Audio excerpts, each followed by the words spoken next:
Okay, I'm live. Let me know if everyone can see me. Are we all good? Yes, yes, yes. Good to have you, Krishna. Hi, everyone. This is Jackie. And would you believe, I was just talking to Krishna, the moderator, who's going to be moderating the chats. I was just telling her earlier, like, look, I do television quite a bit, and I've done a lot of these live broadcasts, but this is the first time I'm actually feeling a little bit tentative because so many people have been involved in putting this whole event together that it's like, oh, did you do this? Did you do that? So I, for the first time in a very long time, I'm actually a little bit concerned that things go wrong. But I've done live events for so long now that just if you can just bear with me, everyone, because things invariably go wrong with live television. So if something breaks down or something spills or whatever, just kind of go with the flow. Okay.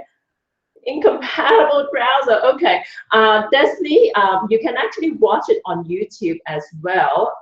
If you go to the Facebook group for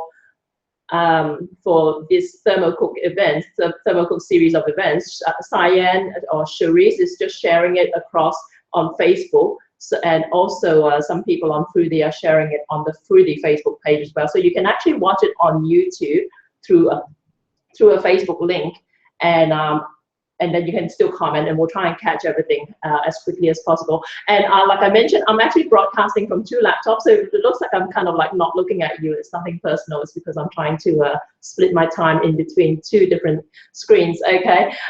Yeah. Again, thanks very much for joining, everyone. My name is Jackie M. For those who don't know me, and my specialty is in technically Malaysian food. I've kind of like spread my wings a little bit over the last couple of years to include Southeast Asian food because there's so many crossovers with the cuisines in that region. And now, my background as far as cooking is that my parents actually used to be street food hawkers back in Malaysia a long time ago, even before I came along. So I can't really claim any credit in terms of picking up cooking skills from them. It's really kind of like my way of honoring their legacy in terms of my career change about 15 years ago now. So I specialize in Malaysian street food in particular, and I'm always very intrigued in finding ways to make it more accessible to a Western audience within the context of a busy lifestyle. So as best I can, I'm going to try and replicate these flavors. I did used to own a Malaysian restaurant over here in Sydney for probably about 7-8 years now, and then I closed it to look after my son. I've got a Down syndrome toddler son. His name is Noah.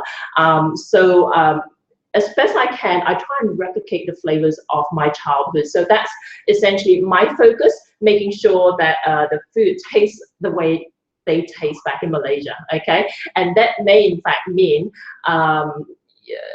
using some ingredients that some Westerners are a little bit unfamiliar with, and sometimes even a little bit, I guess, controversial as well, you know. But we're going to get into these over the course of the next 4 weeks. I hope you'll continue to join me here. Now, I'm struggling a little bit with camera angles and that sort of stuff, so I'm kind of like slouching a little bit over here in Crowdcast. I think I look okay here on YouTube, which is where I'm broadcasting as well. And but obviously, you know, everything looks a little bit different on different screens. Now, I've got a backup screen here for the Crowdcast session that will show what happens from a straight down angle as well. So hopefully you'll be able to get some ideas about what we're doing. Now, a couple of things. I ran a quick kind of like a quiz on the Facebook page, an event sort of thing about like some Asian ingredients, just to kind of gauge where everyone's at in terms of their knowledge of Asian food. And over the years of having kind of like run cooking classes and then so Malaysian food and that sort of stuff, I generally find that I tend to go too fast. Okay, so slow me down if I do. So, you know, I generally, what happens is I run a class, whether it's a live broadcast or something like that, and I get invariably a lot of people complain about how they have no idea what the ingredients are that I just went through. They have no idea where to buy them. So I'm going to try and cover that a little bit. But having said that, like I said, I ran that quiz. I asked 3 simple ingredients, lemongrass, two simple and 1 very, very hard ingredient, I have to admit. Lemongrass, capuline leaves, everyone got that. That's, you know. so and so and that sort of stuff. So I know that you guys have some level of knowledge as far as Asian ingredients are concerned, but keep in mind, like I said, my experience is that a lot of people generally struggle with a lot of the ingredients I go through. So don't be offended. I'm not trying to talk down to you if I start like carrying on about like you know, an ingredient that is second nature to you, okay? Because I'm trying to kind of like accommodate everyone across the board here. Okay, so now, like I said, I do tend to talk very fast. I do try to work very fast, and we're trying to cover 2 recipes here today, so we have to be really, really fast with this. One of them is something called Sambal Belacan. Sambal Belacan is essentially kind of like a chili condiment that we serve with a lot of dishes, and I actually serve it with my fried noodles that I sell at the market. So I do in fact still actually have a real world food business to keep me honest, okay? So that's Sambal Belacan, and there are varieties of Sambal Belacan. The one that I'm doing here today is one that's fried, and we're actually going to use the Thermocook to fry it, okay? Now, I'm just gonna hop around the back so I can start, keep talking and start working as well. Okay, now Sambal Belacan, I hope you guys have got the recipes that was hopefully sent through to you overnight. If not, we're going to post them and we'll share the links after this event, okay? But Sambal Belacan essentially, sambal in Malaysia in broad terms encompass a lot of different kind of like chili condiments. They can be a chili sauce or chili paste and that sort of stuff. But the 2 common ingredients, I guess the 2 key ingredients that go into a sambal are onions, okay? I've got some over here. I've just kind of quartered them here quickly, and chili, right? Now, the recipe you would have received says about 200 grams of fresh chilies, but in reality, you know, you can use dried chilies, you can use capsicums even really, and you can use chili powder, chili flakes over here. So I'm actually going to use a combination of some of these, right? Now, first of all, I'm just going to turn this on. Can I just ask quickly if everyone here, well, if you guys own a Thermocook, so I can know, you know, how familiar you are with how they operate? Okay, just say yes or no, and then, you know, we can kind of like take it from there. So I've got like some onion over here. I'm just going to throw this in here. And I'm just going to blend this quickly. Now with the Thermocook, before I got a thermo, I started my experience with these kitchen devices actually really started out with the Thermomix about 8 or 9 months ago. I bought one and I used it, but before that, my understanding of a Thermomix or a Thermocook for that matter really is that it looks like a glorified blender to me, okay? So I've just been playing around over the last few months as to their capabilities and just try to adapt my recipes to simplify the Southeast Asian cooking process over here. Now, just let me see if I can just bring on screen my backup. Oh, is that really necessary? Well, it's just onion anyway, so let's just go for it. So I'm just going to...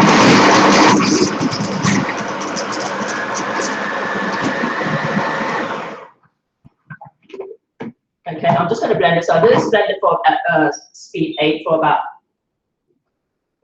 5 seconds. I'm just going to do it for a little bit longer.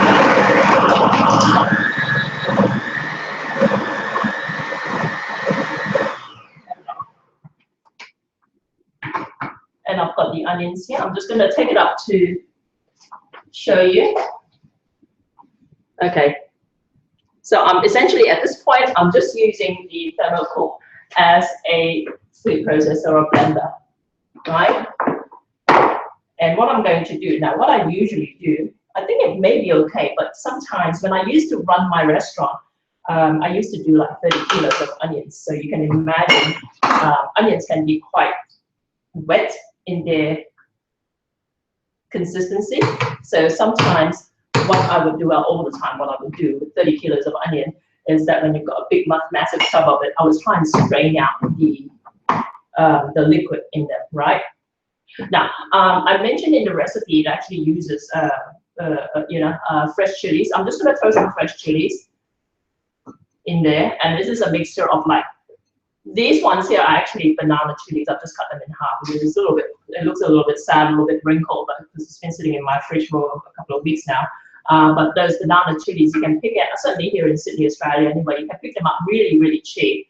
That's why I use them, frankly. And then, but unfortunately, a lot of them aren't that, don't have a lot of heat in them. They're virtually like capsicum. So what I do is I actually add some chili powder, powdered chili as well. Now, if you're not familiar with chilies, different varieties of chilies, these are just regular Asian chilies, red chilies. And to us Asians, right, growing up in Malaysia, we know them, like these are bird's eye chilies over here, okay? To us, we call them small chilies and big chilies, right? The banana chilies I didn't really see growing up as a kid in Malaysia. So small chilies, big chilies, are really all you need to know when you're trying to tackle Southeast Asian cooking, for our purposes anyway. Okay, so I'm just going to blend the chilies as well.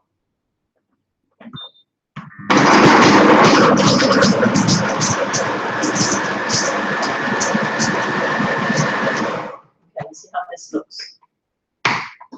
So I've got the chili here, right? Now this doesn't look very red, that's because there's not a lot of chili in them. I didn't have enough fresh chilies for me to use up. So I cheated earlier on. I've got, so this is chili paste that's made from dried red chilies. I've actually covered dried red chilies in the past in one of my YouTube videos, okay, and one of my Periscope live broadcasts. But dried red chilies are essential. Like you just heard me mention how in Southeast Asia, or certainly in Malaysia anyway, we know them as big chilies and small chilies. So when you buy dried chilies, it'll be labeled like dried big chilies or dried small chilies, okay? And these were actually, oops, as I mentioned, everything can go wrong. These are actually dried big chilies that were actually cooked in a thermocook for about 10 minutes, boil it up, and I strain out a little bit of water and then blend it, okay? And that's what you got. You get like a paste kind of a consistency at the end of it. And you can generally tell blended big chilies from blended small chilies by the color. The big chilies tend to be a lot darker, richer, and they're perfect for making laksa. Okay, we're going to cover laksas in a couple of weeks. So I've got that. It's already blended, so I'm not going to blend it again. Now I'm just going to add all the other seasoning ingredients into this. And first off, I did a live broadcast actually a couple of days ago by YouTube, Facebook Live. I don't know if you saw that, but I covered belacan, right? And this, I'm just going to show this to you quickly. Okay, this one here, I hope it's not backwards, okay, but what it says here literally is belacan powder. I'm just going to hold it up to the screen here as well. Belacan powder, or in Malay it says Sambal Belacan. This comes from Penang in Malaysia. And if you're not familiar with belacan, we use it quite a lot in Southeast Asian cooking. In Thailand, you can usually buy it in a paste, okay? So if you have more easy access to Thai ingredients, look for jars of shrimp paste, and they tend to be a little bit muesli. And then don't try to kind of like toast them, because they're already wet and muesli. When you toast them, they'll just go, you know, they'll just go really, really sticky and all that sort of stuff. But in Malaysia, usually you buy them in blocks, okay? And they're labeled belacan. And you should be able to see them fairly easily at Asian grocery stores. But generally, what you need to do with a block is that you have to cut them up into slices and then toast them in a under a grill, or you pan fry it until it completely goes all crumbly like this, okay? And the reason why I use Sambal Belacan or Belacan powder, which I couldn't actually, we didn't actually grow up with in Malaysia. Malaysian ingredients, as with all, you know, all ingredients really, they evolve sort of thing. So nowadays you can actually buy them off the shelf, pre-powdered. So they're pre-roasted and pre-powdered, and it just kind of saved me the extra step of having to toast them until they get to that form. And I'm just going to add a couple of tablespoons of that in there. And belacan is what actually gives it that shrimp pasty smell. And a lot of people, I have to admit, a lot of people get it confused with dry shrimp. It's completely different. Okay, dry shrimp generally looks like these like tiny little orange shrimp that you find in Asian grocery stores. That's not belacan. That's just dry shrimp at least. used quite differently. You can in fact actually have dried shrimp in certain types of sambal, but it won't actually be a substitute for belacan per se, okay? And in Indonesia, belacan is called terasi, Terasi. So that's just something to keep in mind. I'm just adding some oil in here, and I'm going to cover this and just cook this. And while this is doing that, I'm going to come over. So I'm just going to actually use a preset setting over here, and let's do saute. And it's just going to stir it for about 5 minutes on a heat setting. So, and we'll go back and check how it looks like. Now, I'm used to in Malaysia, or well, certainly Thermocook, I'm used to actually pan frying things by hand, and I generally like to cook it for quite a long time. So usually I would cook it for like 30 minutes. For that sort of quantity, you'd be standing over a stove, stirring it for about 30 minutes to get it to the kind of, I guess, you know, the kind of end result that you want, okay? And it really depends on how much moisture there is in the onion. So like I say, if it's quite moist, strain it out with through a sieve or something like that, and then put it back in and then just let it cook. But the beauty of having a Thermocook, I guess, is that it does stirring for you. You know, as someone who uses someone who's actually quite dedicated to trying to retain you know, the authenticity and flavor, I don't like to try and you know, fit a square peg into a round hole sort of thing. So if I think the Thermocook will not be able to replicate a certain dish, I won't actually try and kind of like work my way around it, okay? I mean, it's not going to cook a char kway teow as a fried Malaysian rice noodles for you to the same level of, you know, end result that you would get cooking over high heat with a big wok and that sort of stuff, you know, a nice thin wok, so because you're not going to get that wok breath. And the reason for that is that by design, the Thermocook's top heat is 120 degrees.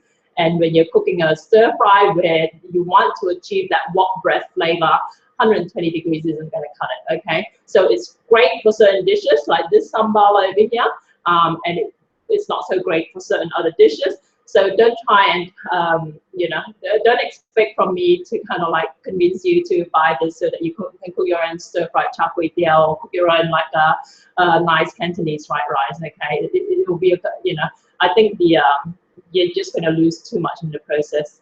I'm just going to quickly hop onto the questions and topics over here. And you can post questions as well. Okay. Okay. I'm just going to start answering these questions. First question, what are common or acceptable substitutions for hard to find ingredients? I get asked that a lot because I know in different parts of the world, there's certain ingredients that are a little bit hard to kind of like to come by. In terms of substitutions, these are what I've done. Okay, in Malaysia, we tend to use a lot of shallots, and shallots in Australia are those. I know like another barrier to trying to introduce Southeast Asian cooking to the rest of the world is that in different countries we call ingredients by different names, but shallots in Australia refer to these tiny little, well, small little round onions, okay? And in Australia, when I first came to Australia 30 plus years ago, you couldn't really buy a lot of Asian ingredients. So my mom started using just brown onions. These are very, very cheap to come by in Australia. So usually when we're going through a Southeast Asian recipe that calls for, say, 6 shallots, to a 6 shallots is equivalent to 1 onion. And of course, you know, it really depends. Look at the size difference between these 2 onions as well. So a lot of it essentially goes down to guesstimating. And that's one of my big things as well. If you haven't followed me prior to today, you know that one of my big things in terms of learning how to cook Asian food is that I believe in the concept of agak. Okay, that's a Malay word for guesstimate, not agar-agar, which is a, you know, Malaysian jelly, but agak, right? Because you have to really approach a lot of Asian cooking by feel and by your own personal preference and that sort of stuff. And that is something that you're going to have to work into your psyche when you're going through my recipes. A lot of these recipes that you will be getting over the next few weeks are essentially actually my own estimations of like how much you might need of a certain ingredient, right? But really depending on the brands and then depending on you know, the quality and that sort of stuff, different ingredients will taste a little bit different. Certainly, especially if you think of things like soy sauce, oyster sauce, and that sort of stuff, different brands taste completely different, okay, or they can do anyway, so you just have to keep that in mind. One of these days, hit me up, okay, if you've got one of my cookbooks or something like that, and you're trying to replicate one of my dishes that you've tried before, hit me up about what brands I actually use, and I will let you know. I don't have a problem disclosing that. It's just that I know that some people, okay, so this is been 5 minutes, let's have a look. Okay, it's boiling away. It's going to need a fair bit more cooking. So I'm going to put it through for another 5 minutes. And the other thing as well while you're cooking is that you can actually leave the lid off just to let some of the steam escape as well. Okay, so I'm just going to do another saute setting and let it go again.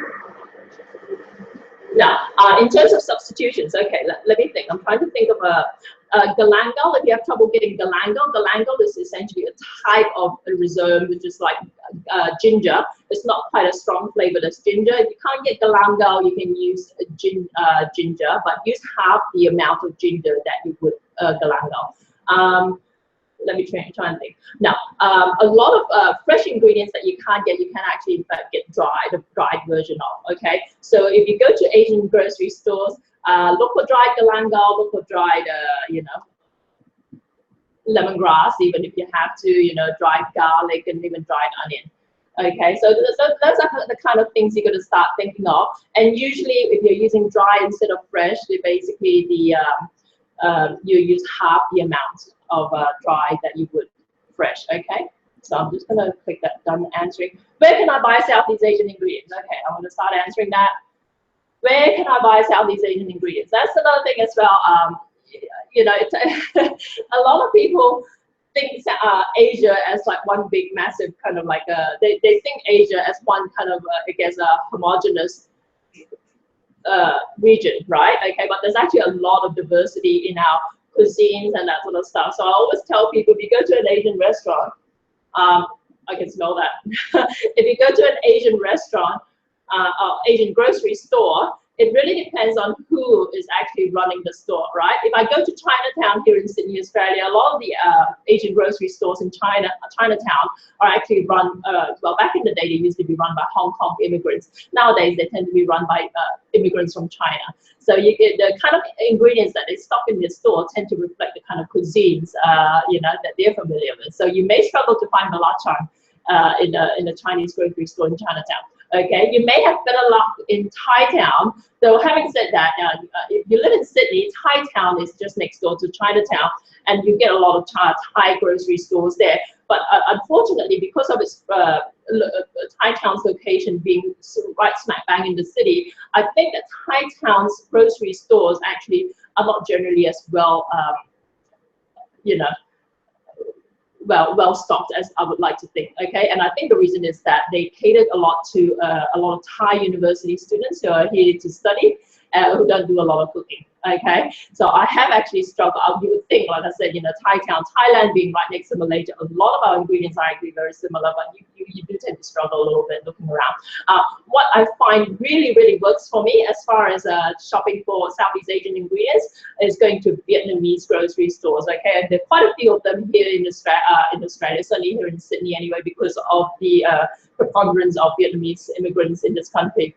From about 30 years ago, the same time I arrived in this country, we had a big influx of Vietnamese immigrants in this country. So I'm really quite spoiled because the Vietnamese do like to cook a lot of things from scratch. Okay, unlike the presumably Thai students that the Thai town grocery stores cater to. Now, so if you go to Cabramatta and over here in Sydney, closer to my end of Sydney, if you go to Flemington Markets, you know, a lot of the grocery stores are actually run by Vietnamese, or sometimes other in the Chinese groups as well. So those are perfect for shopping, right?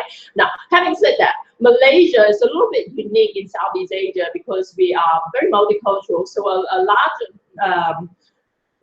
large segment of our recipes actually are influenced by South India. Okay, and generally you would find those kinds of ingredients in Vietnamese grocery store. So you then have to go to an Indian grocery store. And again, we're quite spoiled because here in Sydney, we do have a number of pockets of Indian communities as well. So if you go into those stores, you will have a very good chance of finding more exotic ingredients like asafoetida, all those kinds of like Indian herbs and spices.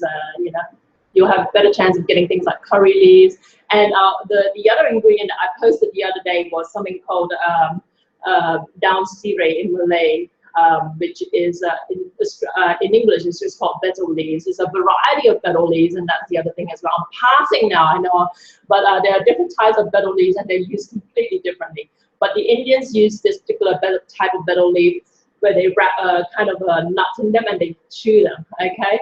And because the Indians eat that a lot, you can get that in an Indian grocery store. Okay, so let's mark that comment as done answering. And now, let me see. Okay.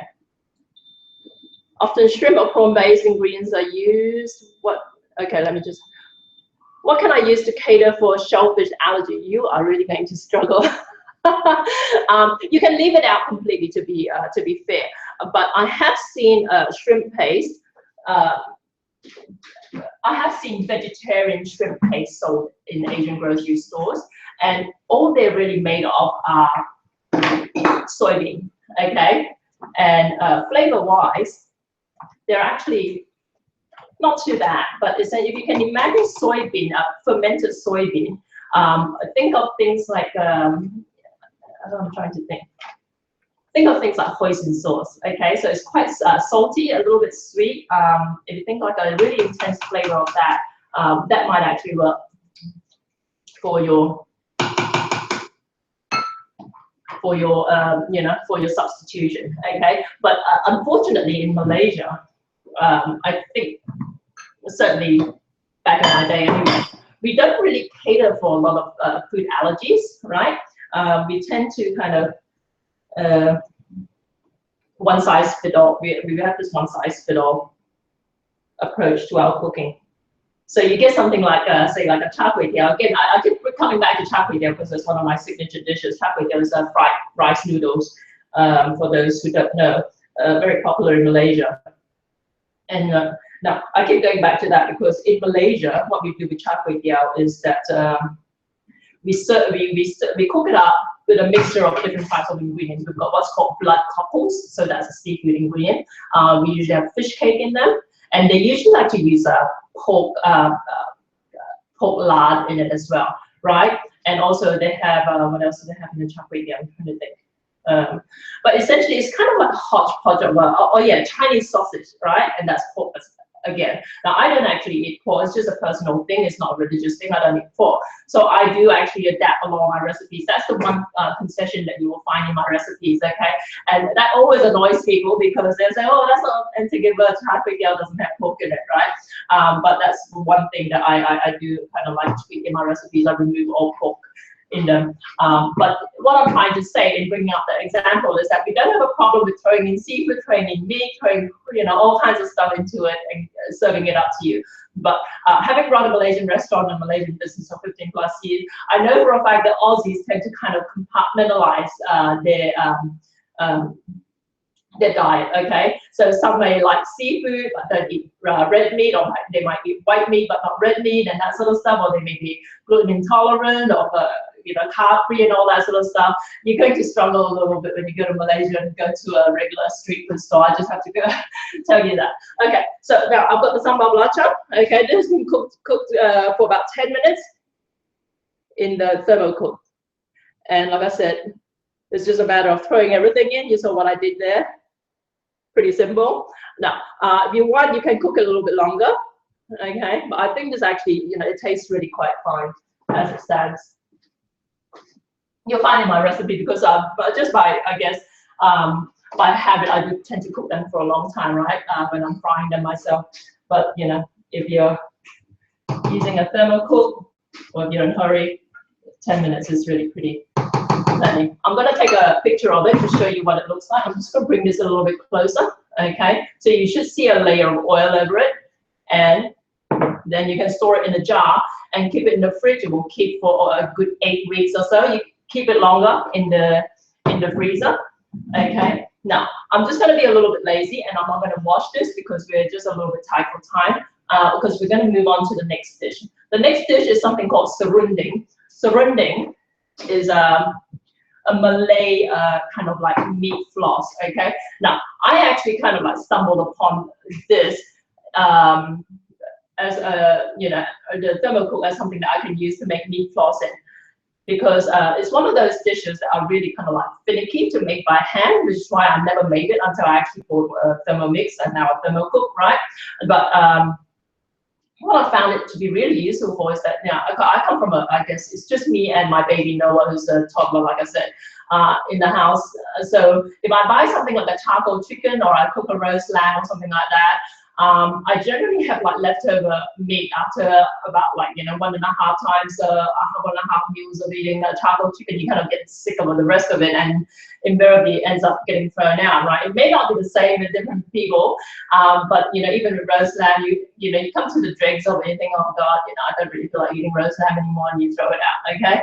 But this, and I found this is to be really, really good for any leftover meat to be used up like that, okay? So what I've got over here, I'm just going to show you. These are actually just poached chicken, okay? And the reason I have poached chicken, again, like I said, it goes back to me running my own business, is that I use poached chicken in my char kway teow that I sell every Thursday, and I invariably always have some left over. So I'm going to throw this. It's just cold. It's been, you know, sitting in the fridge.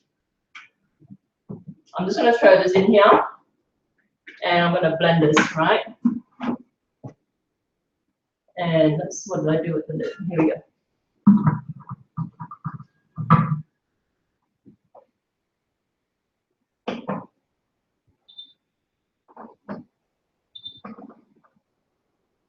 So like say at speed 8, okay, I think it's still too hot. Okay. That's one safety feature of the Thermocook, the fact that it's got a, you know, because I had just been cooking that. If it's too hot, it's not going to, it's going to cool down before you can use it. So thankfully, I've got a spare jug over here. I'm just going to switch out the blade in the jug. And people ask me what the difference between a Thermocook and a Thermomix. I actually did a video of it. If you want to check out my YouTube channel, it's just youtube.com/JackieM. So they do have like certain differences in their features, right? And one of the safety features of a Thermocook, like I said, is the fact that it automatically does not work until it cools down to a certain temperature. That, you know, because of all the media uproar about people burning themselves with using their Thermomix when it's too hot and it just splashes all over. Okay, so there is a method to their madness, but for this exercise, I'm just going to quickly switch it over and use my spare bowl to do this next step. Okay.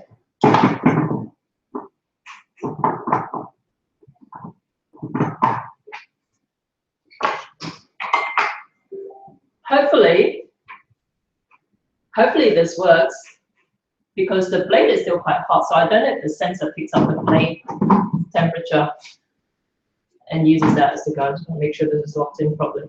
Okay, let's try it again. Let's throw this in. Okay. If you've got any questions, don't forget to ask, and then I'll try and get to them ASAP. Okay, let's try it again. Speed 8.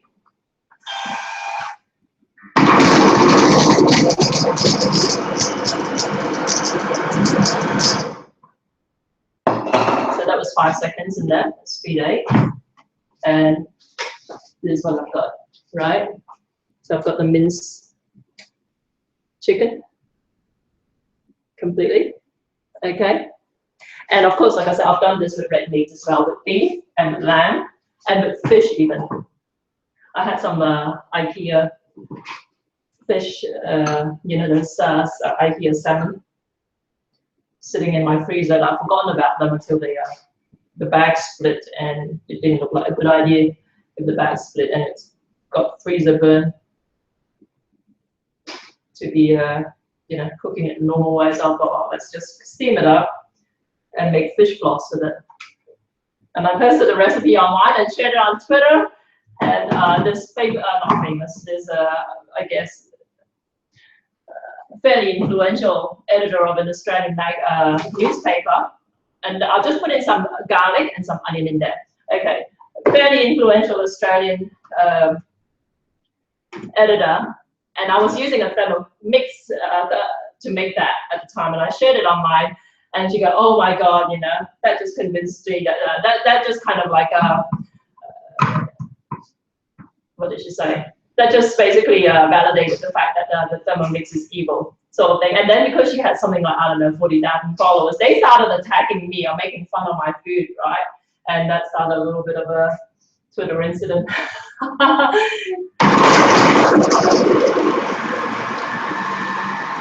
So saying things like, oh, gross, you know, fish floss, and that sounds disgusting and that sort of stuff. So I took them to task for being ethnically insensitive. But I'm not actually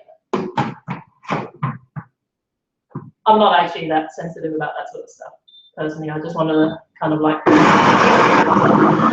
stir them up a bit. Okay, so now I've got the onion. I should have actually done the lemongrass first. Everyone knows the lemongrass, I've heard. This is what they look like. You can buy them here in Australia fairly cheaply.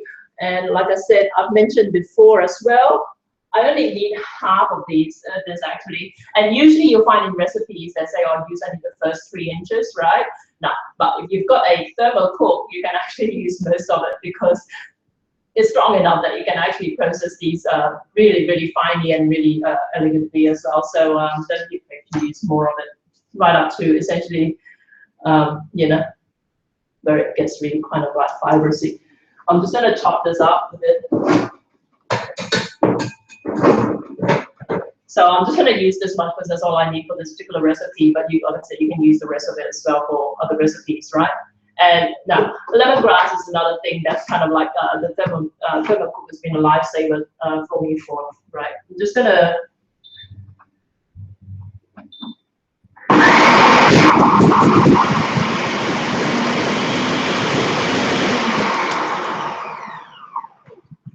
okay, so that's completely blended in with the rest of the ingredients over here. I'll just show you. But ideally, you would want to actually do the tougher ingredients first before you do the softer ones. So now there's a mixture of onion, garlic, and lemongrass as well, right? Now, if you're attempting Malaysian dishes, I generally tell people onion and garlic are your kind of like your base, and work out from there. If you can only get onion and garlic, don't let the lack of lemongrass prevent you from doing this dish. Okay, it's a nice to have, but it's not an absolute must have, right? So I've got that. Now what I'm going to do is I'm going to throw in all the other ingredients. I'm going to add some oil to cook this, and I've got curry powder, right? That's probably a little bit too much. Let's see how we go anyway. Okay. Well, let's try and throw it in. Okay. Now, curry powder.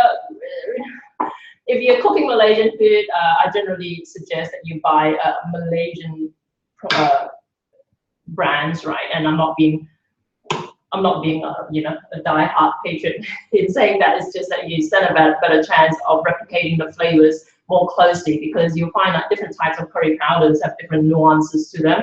And if you look for Malaysian brands, you can't generally go wrong. And Malaysian brands, we like to kind of like split our curry powders into 3 broad categories nowadays. So if you look at a Malaysian brand, and you think of any Malaysian brand, you'll find they'll be divided into meat curry powder, fish curry powder, and what they usually call rendang curry powder, okay? And these are just kind of like different combinations of different types of spices. So it doesn't matter if you're using if you use a fish curry powder in a meat curry, it really does not matter, okay? In fact, that's what I do when I had my restaurant, and I had a very popular lamb curry. The lamb curry was actually made with fish curry powder. Now, I think I'm going to just fry this up a little bit. Let's set it up for, say, 3 minutes. I'm just putting it on speed 2 at 100 degrees.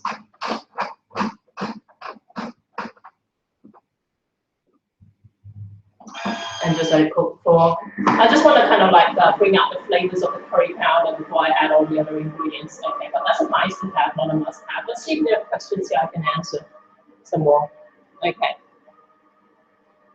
Okay, so I'm going to answer that. Make a healthier body. Okay, I'll get back to that. Since some sambal includes tamarind paste. Oh, you know, you just, okay. Okay. Now, someone's asked, I've seen some sambal recipes that includes tamarind paste. Do you use tamarind paste or juice in your recipe? I don't actually, but you reminded me I need tamarind paste for this next recipe. But tamarind paste gives a nice kind of like a sourness to it, okay? And that's another talking of ingredient substitutions. If you can't get tamarind, use lemon juice, because it essentially does the same thing. It gives a, you know, adds a sourness to your dish. Different types of sambal will have different ingredients. Like I said, the 2 main ingredients in the sambal are onion and chili. Okay, everything else is you know, really kind of like recipe dependent sort of thing. It's just like asking you know, I guess what kind of like what goes into a dip, right, sort of thing.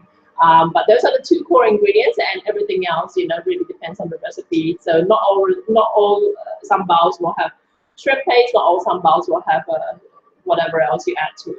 And speaking of which, I just want to point out quickly this particular sambal I made earlier. Okay, I put a little bit of sugar in. I put I think about 2 tablespoons of sugar in this particular batch. You can actually cut down on the sugar. When my mom makes it, she would probably put half a tablespoon of sugar in there for that amount sort of thing, and that gives you a much more savory sambal. Again, it's a personal preference thing. If you add a lot more sugar to that and take out the shrimp paste and you add some ketchup in it, that will give you sweet chili sauce. Okay, and I've done that as well. So it's really kind of like, you just sort of play around with recipes, just embrace Southeast Asian cooking with some bravado, and then kind of like work your way outwards from there. Okay, don't be afraid of Malaysian cooking. If you've got any questions at all about ingredients, about recipes, about ideas, and that sort of, don't be afraid to hit me up.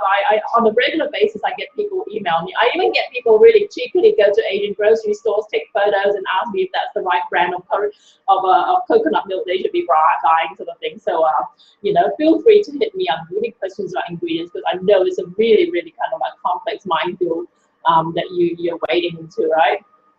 Okay, so let's just done answering that. Okay, I'd like to find out if there's a way to make healthier roti. Now, roti, I actually like to use ghee. Okay, if you're familiar with ghee, ghee is essentially clarified butter. I'm one of those people who don't actually do anything. I don't do any diet ingredients. Okay, I don't do low fat. I don't do anything sort of thing. And you know, I'm 49 years old and I've never been sick, so I don't actually really think about healthy. So I think everything in moderation is fine. But I do know that for usually for cost purposes, a lot of roti makers use vegetable oil. Okay, I like my roti to be really rich and really kind of like buttery. So I use ghee. But you know, you can try, you know, using olive oil, I guess, and see how it turns out. But like I said, you know, the more you know me, the more you realize that my focus essentially is on kind of like you know, obtaining authentic flavor. My focus is not generally how to lose weight eating Malaysian food, and it's not on how to you know, think how to adapt my recipes to be vegan or gluten-free or vegetarian or carb-free and that sort of stuff. I do sometimes do those, but that's not generally my focus. Okay. I should have hit start answering. Okay, Selena, in case you didn't watch this, and I'm just going to tell you right now, healthier roti, like I said, you can try using extra virgin olive oil. I do use ghee in mine, but a lot of places, for commercial reasons, because ghee can be quite expensive, they actually use vegetable oil in theirs, okay? And sometimes they might use margarine, okay? But I do use ghee, and you know, I think it just tastes nice. Okay, let me see. Are there other questions? I want to see how this is going.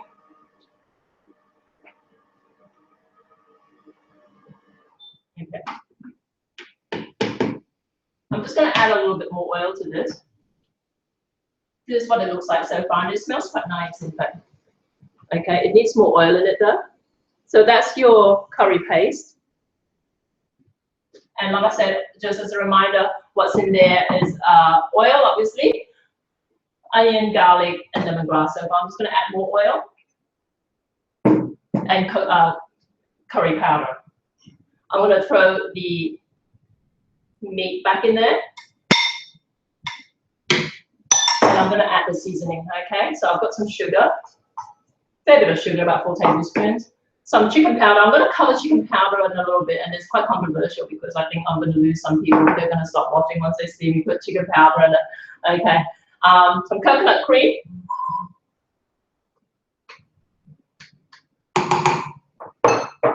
And some desiccated coconut. Everyone should know desiccated coconut. Okay. Now let's do this. And I'm going to use the preset saute function again. It will need to cook a little bit longer than that, but save having to fiddle around with the settings. Okay, now let me answer the next question here. Okay, let me get on to chicken powder, right? I say it's quite controversial because I have actually, as a matter of course, I actually work quite closely with some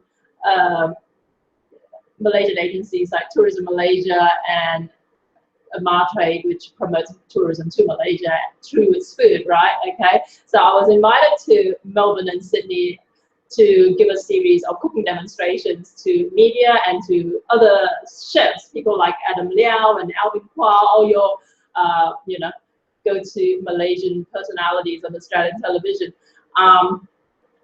My first demonstration, I talked a lot about chicken powder, and this is the brand that I use.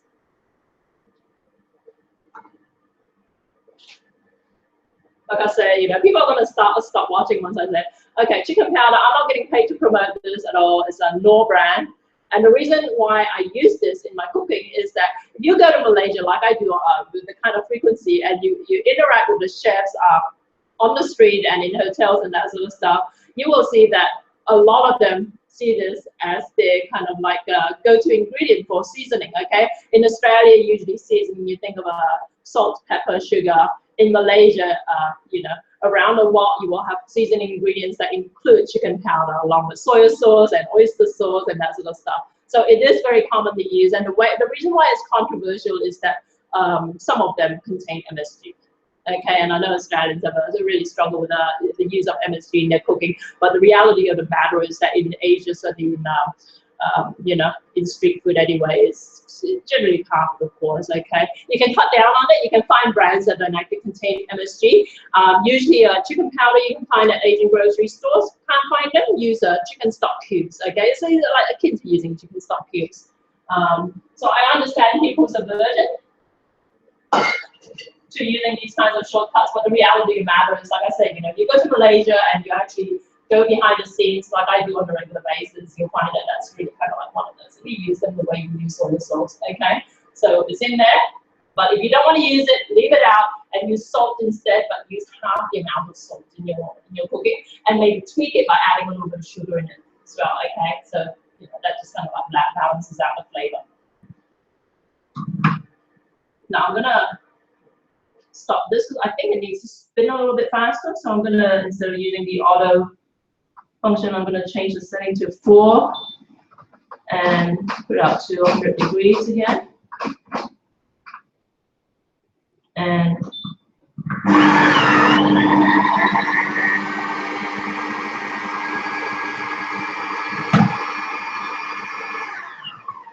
just going to turn down the speed again.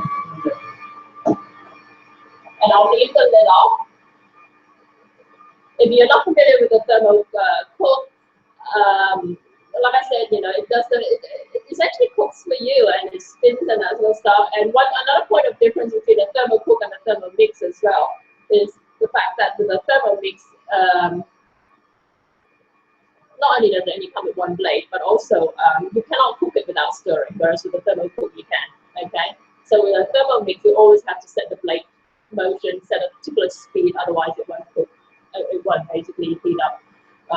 Whereas with the Thermocook pan, just a little point of difference you should know.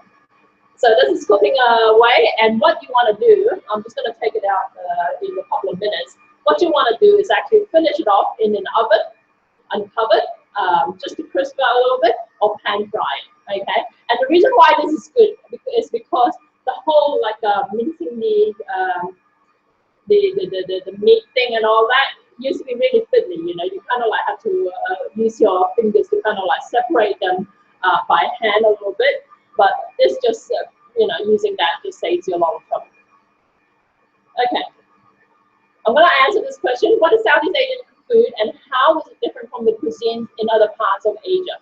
Okay, now Southeast Asia, everyone knows Southeast Asia? Anyone have any questions? Does the Thermocook use induction to heat? You know, that's something for one of the foodie people. I believe it does, but that's a good question. I'm not, that's not something that I've looked into. So if someone from foodie wants to answer that, does the Thermocook use induction to heat? That'd be great. Now, Southeast Asian cooking. Southeast Asia covers countries like the Philippines, Thailand, Malaysia, Indonesia, Singapore, Burma, Indochina, which are Vietnam, Laos, Cambodia. Have I missed out any countries? Anyone? Okay, so Southeast Asia, Southeast Asian food tends to have a bit of spice in them. They tend to be a little bit mixed. We've got the migration patterns in that part of the world means that we've got a lot of influence from other cultures, and like I mentioned, Indian, I mentioned Chinese, you know, so there's what called the Nusantara, which is the Malay archipelago. So you know, all these different cultures all mixing together. So the food is quite unique. The flavors are quite unique. Malaysian in particular, like I said, Malaysia is quite distinctly multicultural. The three main cultures, it's not just these three cultures, but three main cultures are the Malays, Chinese, and the Indians. Okay, and the food styles reflect that. So you get dishes that are very uniquely Indian, very uniquely Chinese, and other dishes are actually kind of like an amalgamation of all these different cultures. So it's really, really quite interesting. Whereas I've been to Thailand just once, to Chiang Mai. Thailand, I think Thai food it's just Thai food, okay? Whereas in Malaysia, depending on which, you know, whether the food's cooked by a Chinese restaurant or an Indian restaurant, they're very, very distinctly Chinese or Indian or Malay. And then you get, like I said, the other dishes that are kind of like a mixed bag, kind of like a fusion of all these three different cultures. You think of things like laksa and all that sort of stuff. Yeah, okay, there you go, Selena. Someone's answered your question. This version of the Thermocook uses a heating element, okay? As far as I haven't actually noticed, as far as how they turn out, I haven't really noticed any kind of like difference between that and the Thermomix. Let me have a look at how it's going. Okay, so this is still quite moist, and now if you cook this long enough uncovered, it will eventually dry out. But I think it's just faster to just finish it off in a frying pan like this. But essentially, what it's done is done the hard work for you in terms of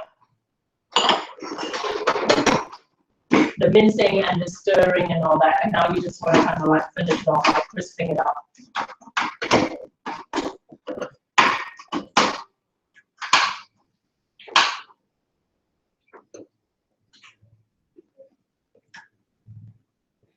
And you're going to wonder what I'm going to use serunding for next. I'm going to tell you in a second, okay?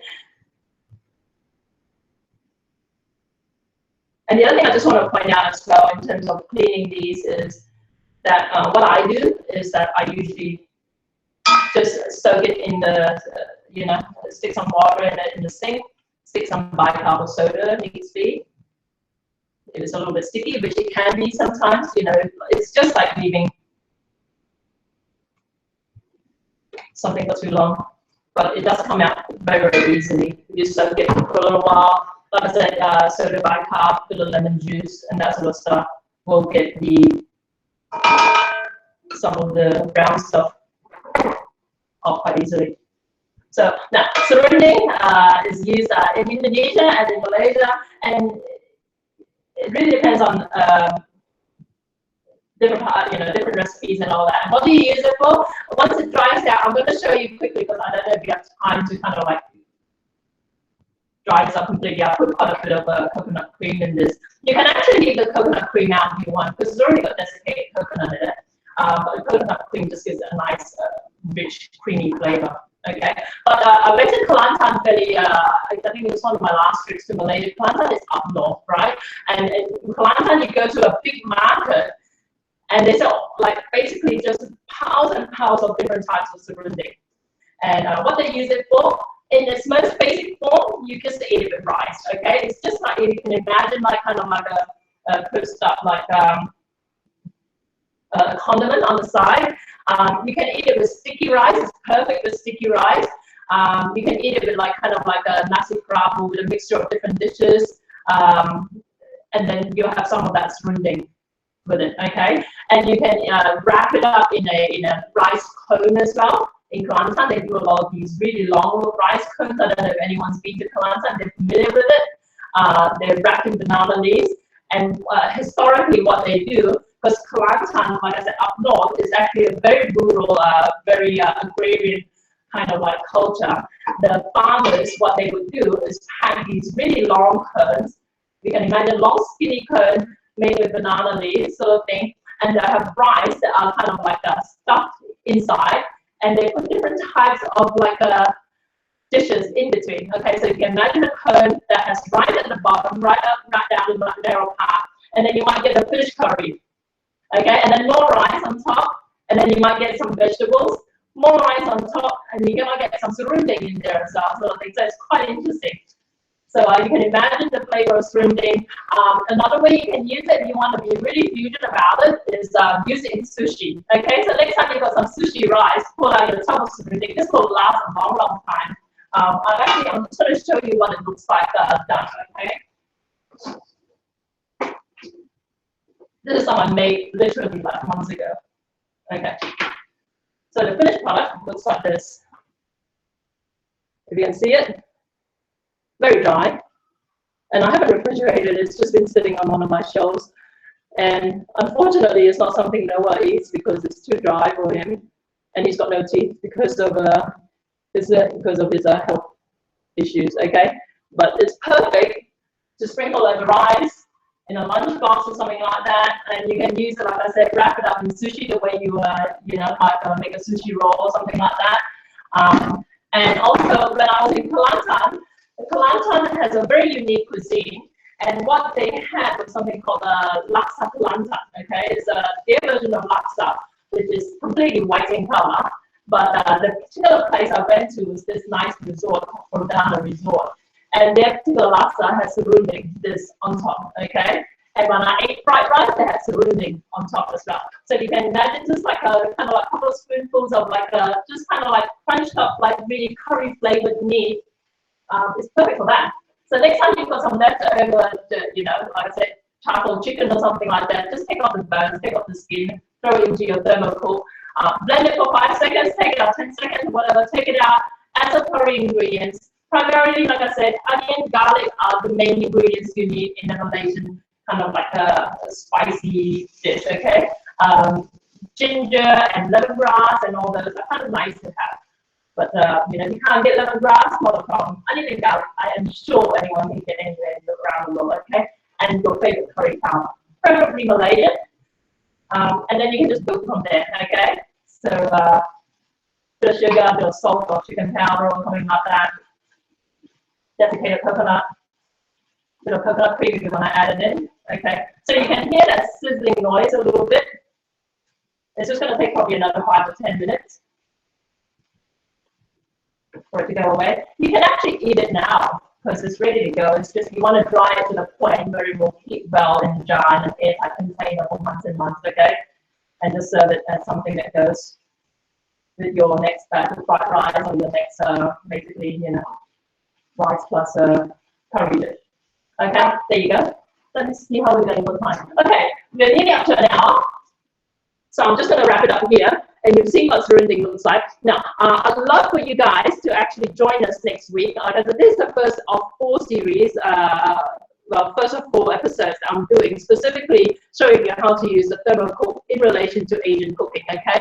I just want you to start thinking of ideas of how you can use it in a lot of dishes. This thing is really, really good for making curry paste. And you know, if we have time next time, I'll try and cover some of that. But next week, what I'm going to show you is a Malaysian curry. And we're just going to do a simple chicken curry dish, okay? Now, like I said, I mentioned at the start that when I first came across a Thermomix and then a Thermocook, you know, before that, a Thermomix, all I thought about these kinds of kitchen appliances was that they were glorified blenders, okay? And then I remember just very recently, someone commented in relation to a Thermomix, right? And they said, look, I don't eat that much soup and dips and that sort of stuff, you know, so what's the point of having one? And the whole point of this exercise is to show you that, you know, you can use one of these kitchen machines outside the scope of like just making like soups and dips and all that, right? So next week is when I'm going to show you how you can use it in a Malaysian curry and, you know, why it's useful for that as well. So I hope you can join me then. We're going to post the links, I believe. We've already created events for next week. There you go. So register for week 2, also in Crowdcast. It's just the link is just ccsc.io/e/thermocook2.